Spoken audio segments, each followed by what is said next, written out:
It is finally here. The first major snowfall.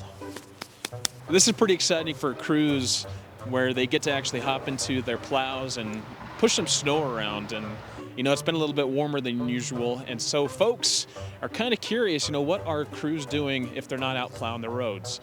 And so this is kind of their opportunity to do stuff that they normally would be doing in the summer months, but they have that chance now since it's a little warmer. In fact, a few weeks ago, I got the opportunity to go up to the Ogden shed where they said, hey, it's warm enough, we could do some crack sealing, which isn't something they normally would be able to do this time of year. But they said, hey, in fact, you can do it. And I'm like, I can try to do it. And so they gave me the wand, gave me the chance, and check it out. Let's see how I did.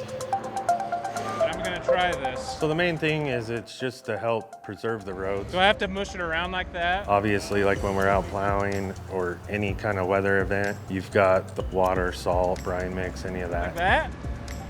I think it got stuck.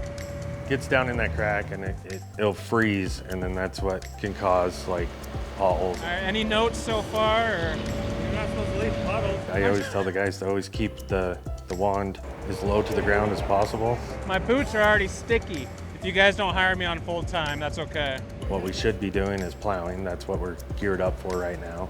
Prepping the roads, salting them. Little faster. With the nicer weather, it gives us an opportunity to do the stuff that we weren't able to get to throughout the summer. Right now, that's why we're crack sealing.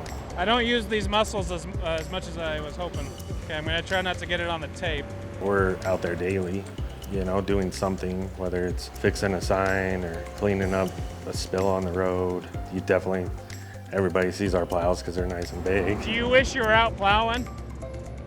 Take the time, make sure that you're doing it as safe as possible. I mean, you guys are always doing stuff, but especially right now, it's like you're finding the stuff you really wouldn't think of this time of year. Like I want it to actually just snow and then just go out and do our thing. We can accomplish more because we have more time. So rain, snow, or shine, the crews are out there making sure roads are ready to go. I don't know if they will ever let me drive a plow. Hopefully one day. In a closed course, not on the road.